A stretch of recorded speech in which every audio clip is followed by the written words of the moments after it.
بسم اللہ الرحمن الرحیم۔ SR اسٹوڈیو 1 کے ناظرین السلام علیکم۔ ایک سید زادی نے اپنے عاشق کو خط لکھا۔ یہ وہی خط ہے جو ہم آپ کو سنا رہے ہیں۔ تمام نوجوان لڑکے اور لڑکیوں کو لازمی سننا چاہیے۔ اس دن جب گلی میں کھڑا تھا تو ایک لڑکا ایک گھر کے باہر بار بار چکر لگا رہا تھا۔ میں نے اس سے جا کر پوچھا، بھائی کس کی تلاش ہے؟ تو اس نے کہا کہ کسی کی نہیں، بس ایک دوست نے ادھر آنے کا وقت دیا، وہ ابھی تک آیا نہیں۔ خیر، میں اس کی بات سن کر گھر چلا گیا اور کچھ لمحوں کے بعد اچانک سے نکلا تو میں نے دیکھا اسی گھر سے ایک لڑکی سر جھکائے تیزی سے باہر آئی اور جلدی سے اس لڑکے کو ایک لفافہ دے کر گھر بھاگ گئی۔ لڑکا وہ لفافہ لے کر بہت ہی مسکرایا اور اسے دل سے لگاتا ہوا وہاں سے چل دیا۔ میں اپنی بری عادت کے مطابق تحقیق کرنے کے لیے اس کے پیچھے چل دیا۔ وہ لڑکا ایک درخت کے نیچے جا کر رکا اور اس نے لفافہ کھولا جس کے اندر ایک صفحہ نکلا۔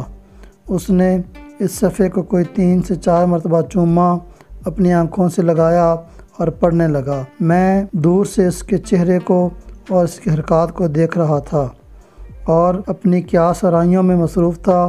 اچانک سے دیکھا لڑکے نے آسمان کی طرف سر اٹھایا اور بے ہوش ہو کر گر پڑا۔ میں بھاگتے ہوئے اس کے قریب گیا اور اس کے ہاتھ سے وہ ورق لے کر تجسس سے پڑھنے لگا۔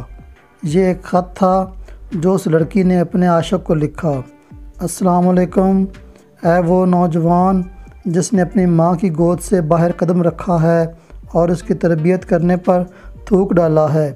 میں مانتی ہوں تیری سوچ کے مطابق جس محبت کا تو دعوے دار ہے وہ سچی اور پکی ہے، اور تو اس کو پایہ تکمیل تک پہنچانے کے لیے وفا بھی کرے گا، کیونکہ اس محبت کا آغاز نظر کے ملنے سے ہوا تھا اور انجام جسم کے ملنے پر ہوگا، کیونکہ میری ماں نے اپنے بیٹے کو ایک دن کہا تھا، بیٹا یہ نظر ابلیس کے تیروں میں سے ایک ہے، اور جب یہ تیر چلتا ہے نا، اس کی طاقت کبھی کبھی پورے خاندان برباد کر دیتی ہے۔ لہٰذا اس آنکھ کو صرف اپنے سونے رسول صلی اللہ علیہ وآلہ وسلم کے چہرے کو دیکھنے کے لیے منتظر رکھنا، ورنہ قیامت کے دن اپنے ماں باپ کو حضور صلی اللہ علیہ وآلہ وسلم کی بارگاہ میں شرمندہ نہ کرنا کہ میں اس بات پر شرم کے مارے ڈوب مروں کہ میں نے تیری تربیت میں کمی چھوڑ دی تھی۔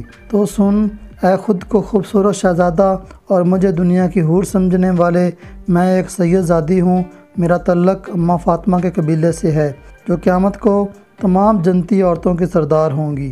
میں نے اپنے لیے دعا مانگی ہے کہ اے اللہ مجھے جنت میں ان کی خادمہ بنانا، تو خود فیصلہ کر، اگر میں تیری محبت میں مبتلا ہو جاؤں تو خادمیت تو کیا، مجھے جنت کے قریب بھی نہیں آنے دیا جائے گا۔ رہا سوال، تو نے جو مجھے کل شام باغ کے اس پیڑ کے نیچے ملنے کو بلایا ہے، میں وہاں بھی آ جاتی، لیکن میں تم سے ایک وعدہ لوں کہ تو اپنی بہن کو بھی ساتھ لے کے آنا اور میں اپنے بھائی کو، کیونکہ تیری نظر میں دنیا کے سب سے شریف عورت تیری بہن ہے اور میرے بھائی کی نظر میں دنیا کی سب سے شریف عورت میں ہوں۔ اس طرح دونوں مردوں کی غلط فہمی دور ہو جائے گی، اور اس کے بعد جب گاؤں میں یہ خبر پھیلے گی تو کوئی بھائی اپنی بہن کو شریف نہیں سمجھے گا۔ اس طرح آئندہ محبت کرنے والوں پر ہمارا احسان رہے گا کہ یا تو وہ اس گناہ سے ہماری وجہ سے دور رہیں گے یا انہیں اسی طرح کی آسانیاں ہو جائیں گی۔ رات کے تیسرے پہر کوئی بھائی اپنی بہن کو کسی باغ کے پیڑ کے نیچے ملنے سے نہیں روکے گا۔ جب یہ گناہ اتنا عام ہو جائے گا تو لفظ غیرت کی تعریف سب کو سمجھ آ جائے گی کہ اپنی بہن کی طرف کسی کی نگاہ نہ اٹھنے دینا غیرت نہیں، بلکہ اپنی نظروں کو کسی کی بہن کی طرف بڑھنے سے روکنے کا نام غیرت ہے۔ اے میرے عاشق، تو جو محبت کر رہا ہے اس میں ہوس کی بو کے سوا کچھ نہیں۔ کیا تیری ماں نے تجھے وہ قرآن نہیں پڑھایا جس میں مومن کی حیا کا ذکر کیا؟ تو مرد مومن اور حضور صلی اللہ علیہ وآلہ وسلم کا وہ امتی نہیں جس نے ایمان کے درجوں میں سے ایک درجہ حیا کا پایا ہو۔ میری باتیں پڑھ کر تجھے غصہ آیا ہوگا کہ میں نے تیری بہن کا ذکر کیوں کیا۔ ایمان کی بات ہے، ہر با حیا بھائی کی یہی کیفیت ہوتی ہے، مگر ایسا ہونا کہ اپنی بہن کے علاوہ کسی بھی عورت کو شریف نہ سمجھنا، یہ گندی سوچ اور تربیت کا نتیجہ ہے۔ کیا تو نے حضرت علی کا یہ فرمان نہیں پڑھا؟ اپنی سوچ کو پانی کے قطروں کی طرح صاف رکھو، کیونکہ جس طرح پانی کے قطروں سے دریا بنتا ہے، اسی طرح سوچ سے ایمان بنتا ہے۔ کیا تیرے پاس جو ایمان ہے وہ دکھاوے کا ہے؟ میں تجھے تبلیغ نہیں کر رہی، بس اتنا بتا رہی ہوں کہ تیری بہن جو کہ میری دوست ہے، اس کو بھی ایک تجھ جیسے بے ایمان اور راہ بھٹکتے نوجوان نے خط لکھا اور اسی پیڑ کے نیچے بلایا۔ عین اسی وقت جب کہ میں تجھے خط دے رہی ہوں، تیری بہن نے بھی اسے خط دیا اور اسے اس کی محبت کا جواب دیا کہ وہ اس سے محبت کرے گی۔